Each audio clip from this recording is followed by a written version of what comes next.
Quando nos propusemos realizar este programa, tínhamos em mente vários objetivos.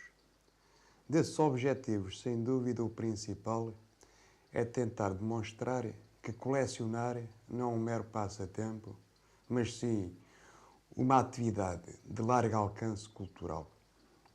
Ao fazermos esta afirmação, temos a certeza que uma coleção, quando devidamente estudada e investigada, permite ao seu possuidor uma melhor visão daquilo que fomos, daquilo que somos e daquilo que seremos.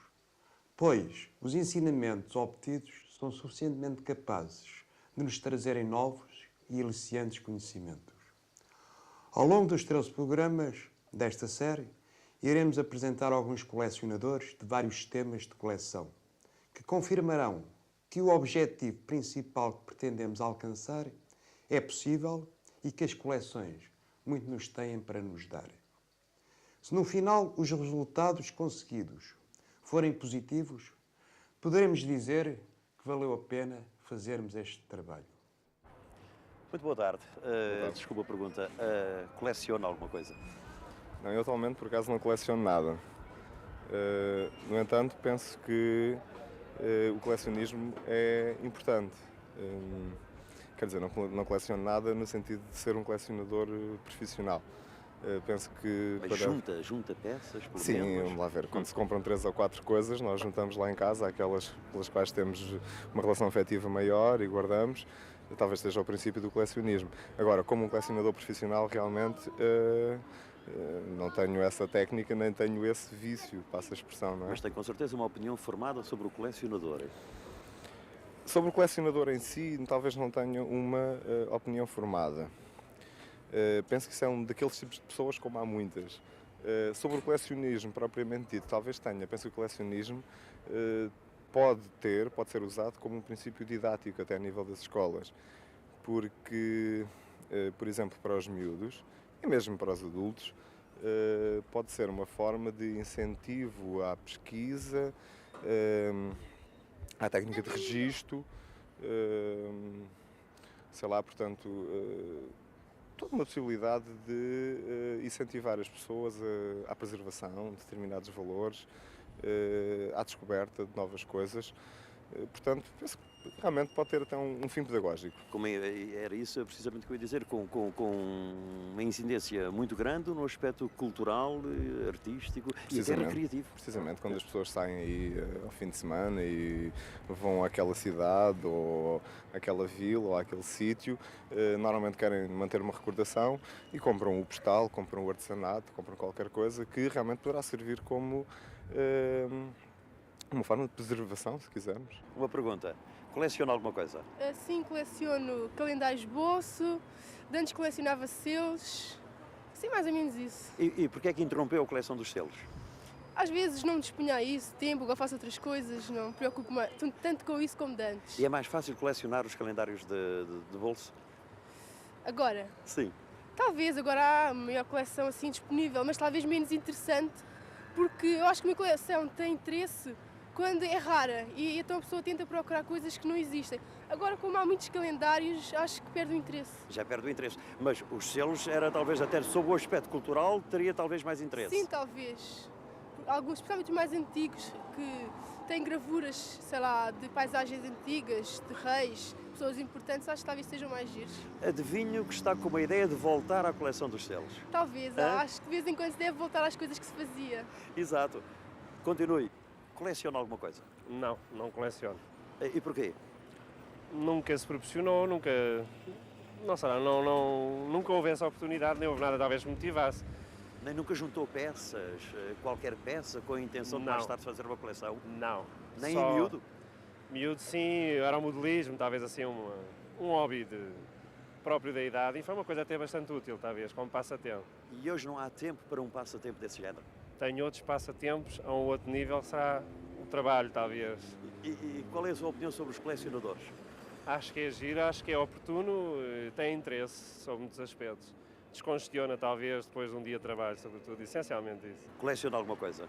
No momento agora, faço algumas coleções de selos e também de calendários de bolso e de postais ilustrados. E postais ilustrados. E porquê postais ilustrados, selos e calendários de bolso? Porquê? Porque acho que é interessante, sei lá, temos os postais, paisagens, sítios, flores, animais, pessoas, acho que é interessante. Acho que é bom termos certas coleções. Com a intenção de visitar as paisagens Sim, desses postais?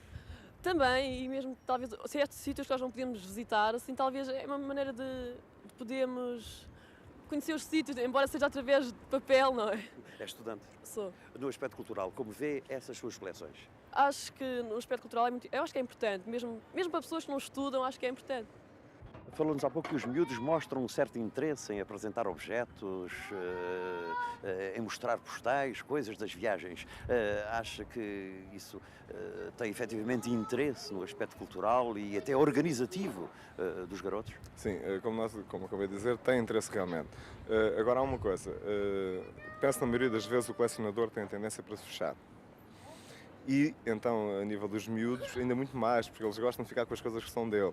Portanto, penso que o papel mais importante será motivar as pessoas a mostrar as suas coleções, a trazer cá para fora. E então, a nível dos miúdos, isso é bastante, tem que ser importante, eles têm que ser incentivados a trazerem as suas coisas, a perguntar que coleção é que faz, o que é que não faz, desde bugigangas, pequenas coisas, até outras que talvez incentivadas pelos pais ou não, que os levem já a ter um espírito colecionador já mais apurado, digamos assim.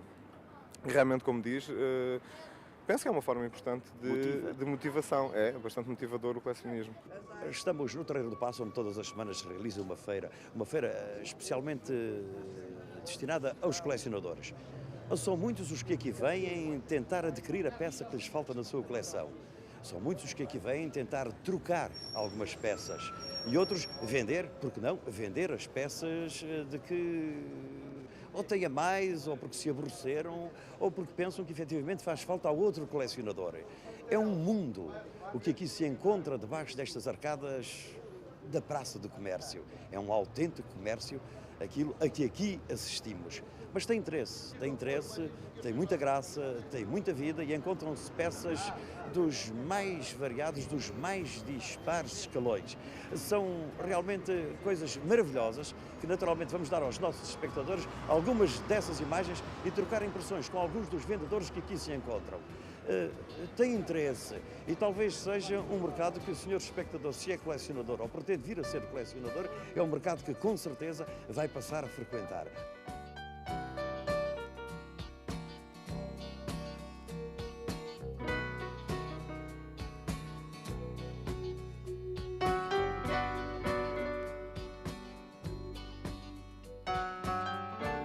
Nesta nossa viagem aqui pelas arcadas da Praça do Comércio, mesmo perto da Bolsa de Lisboa, viemos encontrar, como disse há pouco, imensos vendedores de objetos para coleções.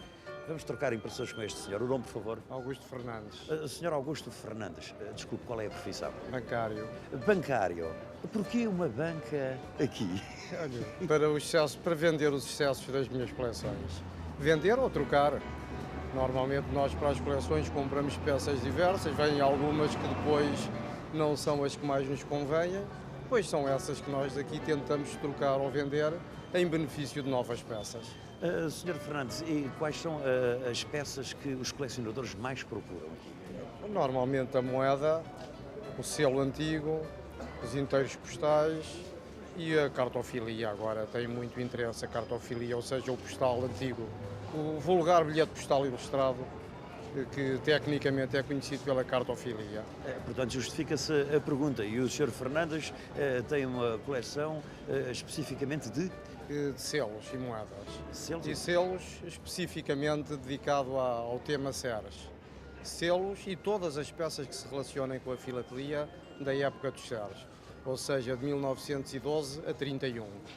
Portanto, isto para si... É aqui... a coleção número 1. É a coleção número 1. Depois tenho uma coleçãozinha de moedas relativamente modesta, aquilo que se vai podendo fazer, que uma bolsa modesta não pode ir muito mais além. Portanto, Sr. Fernandes, isto aqui para si atua como uma bolsa de troca. É uma bolsa de trocas, é um passatempo do domingo de manhã apenas. E agradável. Muito agradável, especialmente quando está bom tempo.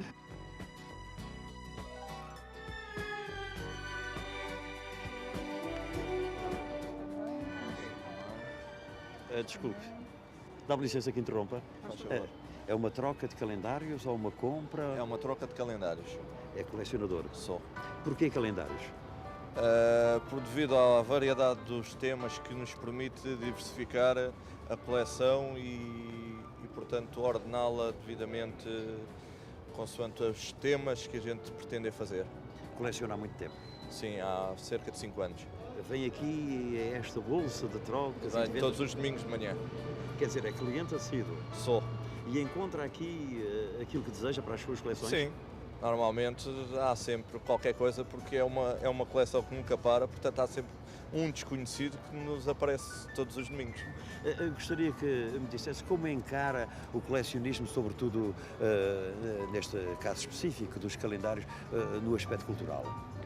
O aspecto cultural tem, porque eu, no meu caso pessoal, dedico-me a trocas com o estrangeiro, tenho correspondentes estrangeiros e, portanto, daí também vir a aparecer uma diversificação de calendários, às vezes diferentes nossos, não só no tipo, como também no fabrico, e, portanto, daí também vai haver uma certa culturazita de a gente ir conhecendo os produtos lá de fora, que muitas das vezes cá são desconhecidos. Passou-me, desculpe, o nome. José Miragaia Tomás. E, Sr. Tomás, e a profissão? Sou o chefe de departamento de uma empresa de construção civil. Como é que o chefe de departamento de uma empresa de construção civil se interessa por colecionar calendários? Porque os calendários vieram, por assim dizer, por adicional, já que eu tenho uma outra coleção bastante grande e há bastantes anos, portanto, de miniaturas de automóveis. Portanto, o meu fito de colecionar já é bastante antigo, porque praticamente desde os 11 anos que me movimento no âmbito das coleções. É um passatempo maravilhoso. É, ocupa bem o tempo e dispõe bem. Ora, amigo Costa Vaz, primeiro, como é que um ator aparece aqui assim, nesta feira daqui da Praça do Comércio? Ora, eu era ator de teatro. Depois do 25 de Abril começou a haver muitos grupos, muitas coisas. Comecei a não ter trabalho. Eu era colecionador de postais e de outras coisas. E uma vez fui à Feira da Ladra vender umas coisas que não tinha... Para sobreviver? Pois, exatamente. Quer dizer, vendeu a coleção, ou parte da Comecei a coleção? vender algumas coisas minhas. A partir daí comecei a não ter trabalho no teatro. Comecei a vender e a comprar e a vender e agora estou realmente aqui neste ramo de... Aí está, portanto, como o ator de teatro se transforma num comerciante. Não, mas eu continuo a ser ator de teatro, não tenho trabalho. Costa Vaz, e o facto de ser comerciante, de vender estas peças para colecionadores e trocas com colecionadores, ainda tem o gosto das coleções? Tenho, muito. Cada vez mais, isto é um bichinho também como o teatro. E o que é que coleciona, essencialmente? Olha, miniaturas, de tudo, postais, canetas, selos. E os clientes que aqui aparecem têm uma preferência especial por... Bem, eu aqui só vendo realmente postais antigos, que é o ramo que eu gosto mais. Pois, exatamente. Mas aparecem pessoas de todo o género.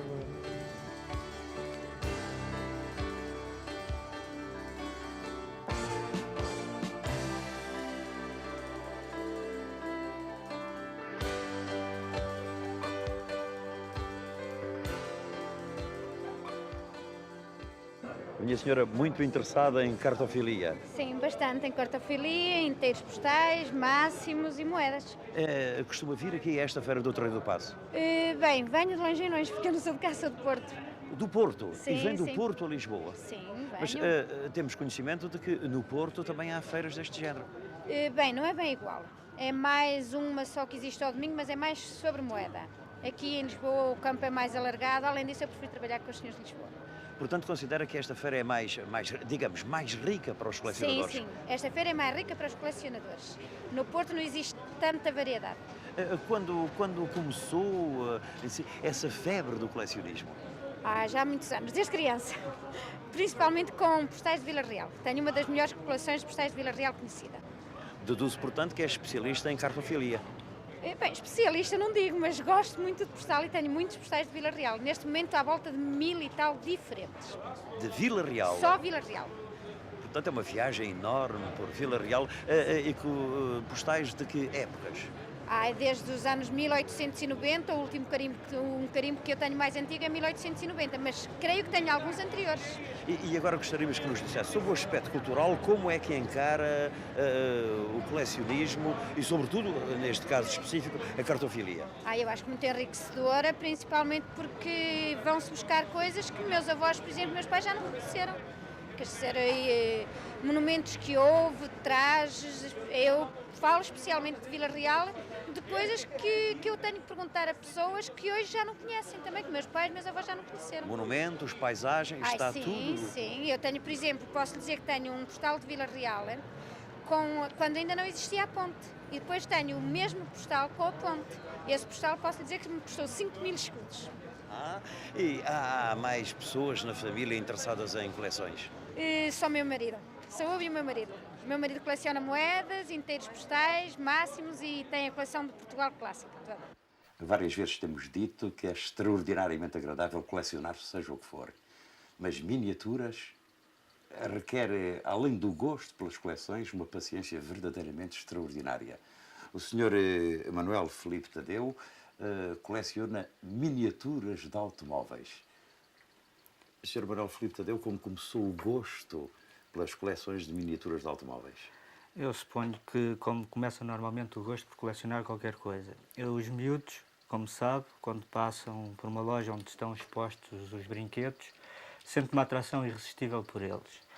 Eu não fugia à regra, quando era miúdo tinha uma atração irresistível também por os brinquedos, e quando tomei consciência de que o que era um automóvel e como tinha nascido, nasceu em mim a ideia de começar a colecioná-los.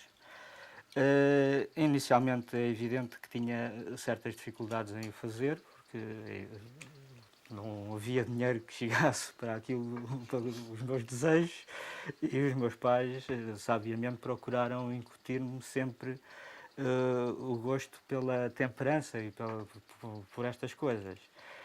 No entanto, o pai nunca deixou de me entusiasmar com estas coisas. Ele próprio era um grande colecionador de bastantes coisas, selos, caixas de fósforos, chegou a colecionar cinzeiros, armas de fogo, e deu sempre em todas as coleções em que se meteu um cunho cultural bastante aceitável e bastante elevado, e que o levou inclusivamente a organizar várias exposições em vários locais do país.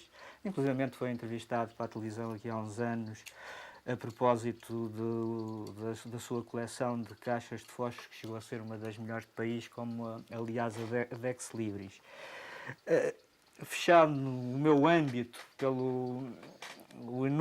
a inúmera quantidade de coleções que o pai fazia, quando comecei a ganhar, entusiasmei-me de facto pelos pequenos automóveis e comecei a comprar, é evidente. Comprei-os mais ou menos sempre com um critério, poderei chamar-lhe científico, procurando de facto os modelos que de algum modo se teriam distinguido na história do automóvel. Aqui em cima da mesa está um grupo de miniaturas da minha coleção, comporta hoje cerca de 400 ou 500 modelos, eu não sei exatamente já quantos são. Com destaque para marcas europeias. Os americanos são difíceis de encontrar no nosso mercado. Debaixo do ponto de vista social, nós podemos encontrar modelos como, por exemplo, este será talvez o primeiro modelo utilitário europeu, um Renault de 2 lugares, 1910, por pouco mais ou menos. Este será o primeiro modelo utilitário, talvez, do mundo. Representa toda uma tecnologia diferente. Foi o primeiro modelo fabricado em linhas de montagem. É o Forte. É o Forte, que não é preciso mais palavras. É mundialmente conhecido. É o único carro que eu saiba que terminou a produção cerca de 15 anos depois de a ter iniciado, a um custo mais baixo do que eu tinha iniciado. E aqui está o carro familiar. Aqui é um carro familiar, mas é um carro caro. É um Daimler, cujo nome também muitos saberão, é um dos precursores do automobilismo.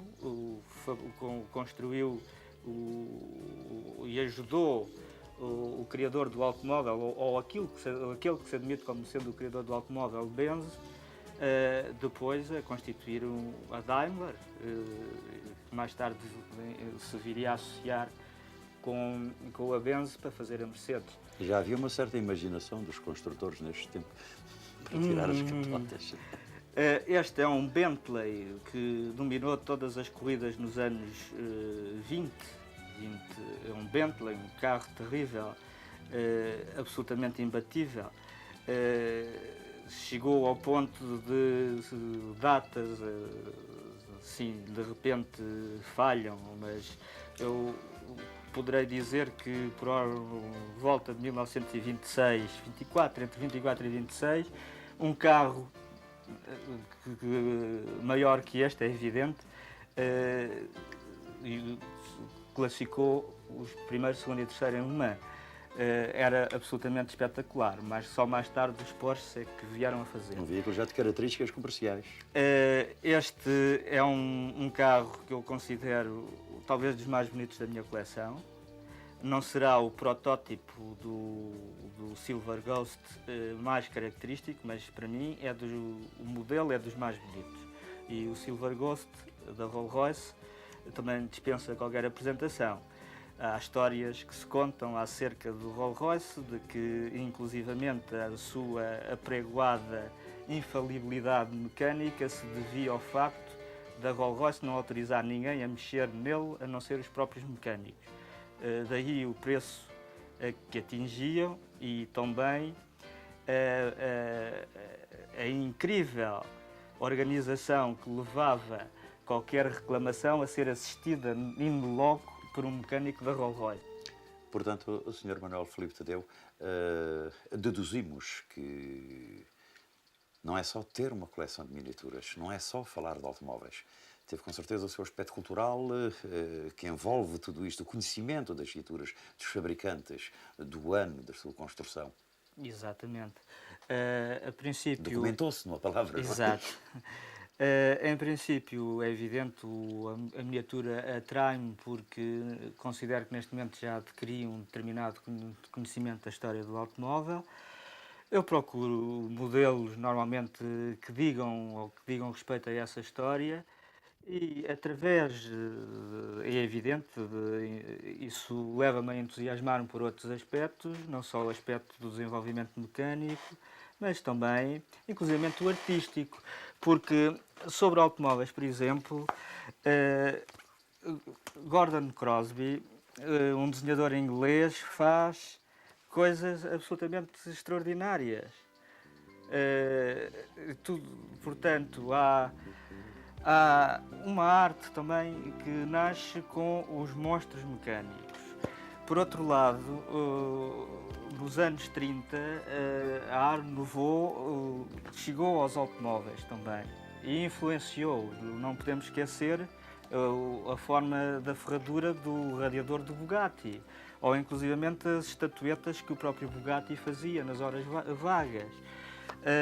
Tudo isso são elementos que nos levam também ao estudo social de uma época. Falei há pouco do nascimento dos utilitários, dos carros de luxo, o carro dirigido a uma certa facção social.